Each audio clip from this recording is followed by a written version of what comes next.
Hello, it's me again. Today is July 4th, so to my American friends out there, happy Independence Day. Now, I'm making this video because I've got 2 more books again. Me and my books, yes, I know, I'm constantly getting new books. I just can't help myself, I have to read. Now, you may recall recently that I featured in a recent video this particular novel, Matthew Riley's The Tournament. I'm already about halfway through reading this one. As you can see, there's the book. I'm about halfway through reading it. I'm finding it it's an absolutely wonderful book to read. I did mention that I have read a couple of Matthew Riley novels in the past. That was many, many years ago. And I'd forgotten precisely how well he writes until I started reading The Tournament. And I thought, no, it's reminded me how well he writes. He's a wonderful author. And a lot of people describe him as a sort of the next Tom Clancy-esque type author, like Tom Clancy-esque or something like that. I'm finding that I suppose as an author he is influenced along a similar vein by authors such as Tom Clancy and the like. I can see where the influence might be, but also it's like because many as some of you would know, authors like Tom Clancy do not interest me at all. But many years ago I picked up my 2 novels here that I've got today, these new ones. I picked up this first one many years ago. This was my introduction to Matthew Riley and the genre. And this particular novel I picked up, probably would have been, because when was it first published? Hang on a second, I just want to confirm when it was published. Just bear with me for a minute. It was first published in 1998. So I was in grade 10 in high school that year. So yeah, there was the following year that I picked this up and read it the first time. And it's Matthew Riley's Ice Station, which is the first of these Scarecrow novels. The very first one of the Scarecrow novels. I think it is. Discovery of a lifetime. At a remote ice station in Antarctica, a team of US scientists has found something buried deep within a 100 million year old layer of ice, something made of metal. In a land without boundaries, there are no rules. Every country would kill for this prize. A team of crack United States Marines is sent to the station to secure the discovery. Their leader, Lieutenant Shane Schofield, call sign Scarecrow. They are a tight unit, tough and fearless. They would follow their leader into hell. They fear they just have.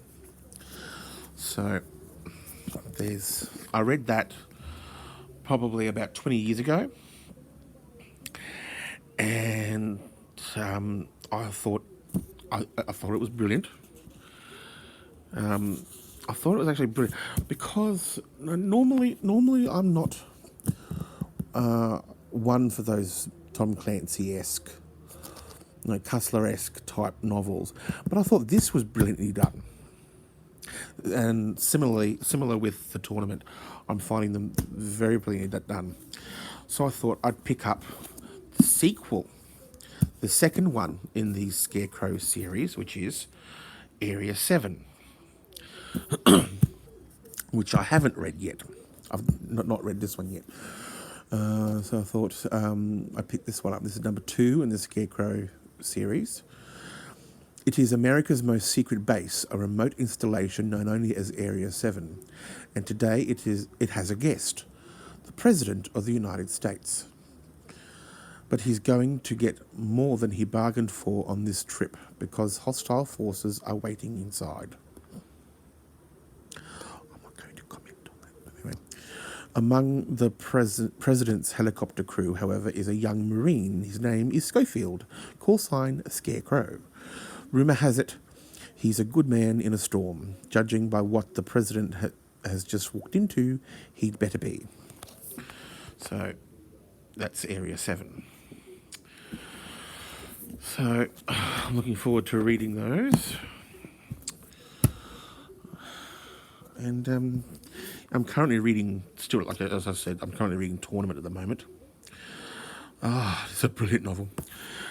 This, as you may remember, I told you about this in in one of my recent videos. It's set in the 16th century, when at a time when Henry VIII was still King of England, and Suleiman the Magnificent was ruler of the Ottoman Empire. And the year 1546, Suleiman the Magnificent, the feared Sultan of the Ottoman Empire, invites every king in Europe to send a champion to compete in a grand chess tournament. Now, the English delegation, led by the esteemed scholar Roger Ascham, and accompanied by his pupil Bess, journeys to the glittering city of Constantinople. Now, this young pupil Bess will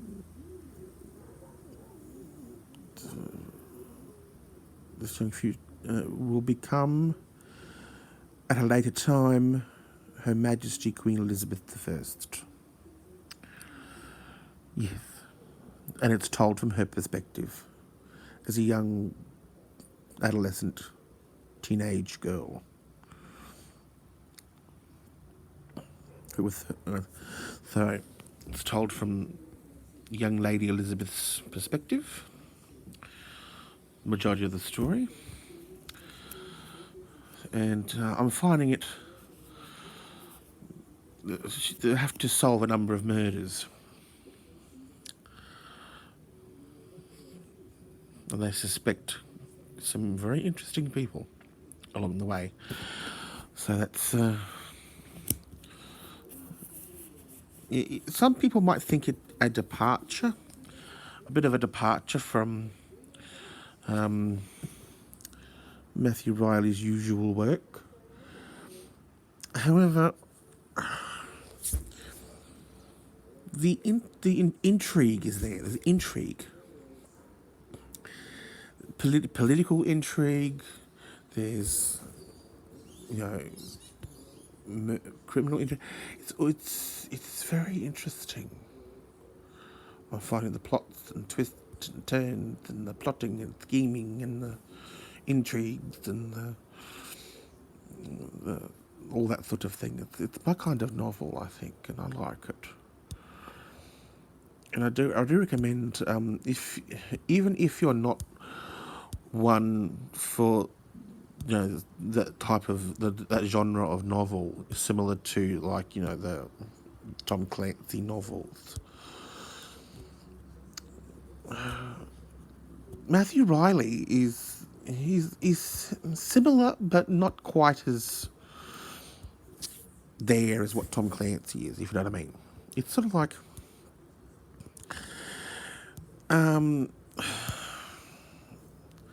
it's similar to what Matthew Riley describes his style as boys' own adventures. That's his words. Those are his words. He describes it as boys' own adventures, similar to Raiders of the Lost Ark meets Back to the Future type, Star Wars-y-ish type adventures.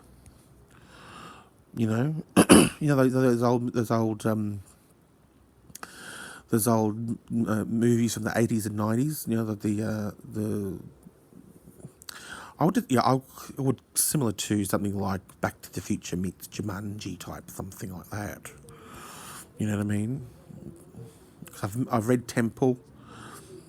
I've read Ice Station. It's kind of like Back to the Future meets Jumanji, like, with a sprinkling of Star Wars thrown in. If you know what I mean. And a little bit of Dan Brown, but you know. But that's what I think. With a bit of Star Wars and a bit of Dan Brown. But that's what I think. It's more like Dan Brown meets Honey, I Shrunk the Kids. But yeah, but I'm actually getting into this. He's a wonderful author. I like him. He's a great author. Anyway, moving on. Time is marching on. Tomorrow it will be about 7 weeks, I think. 7 or 8 weeks. I think 7 weeks until my partner comes back up here to see me again. About 7 weeks. 50 days, 50 days, 50 days from today. Yeah, 7 weeks. It is. 7 weeks from tomorrow. I can't wait. Anyway, I encourage everyone to live with passion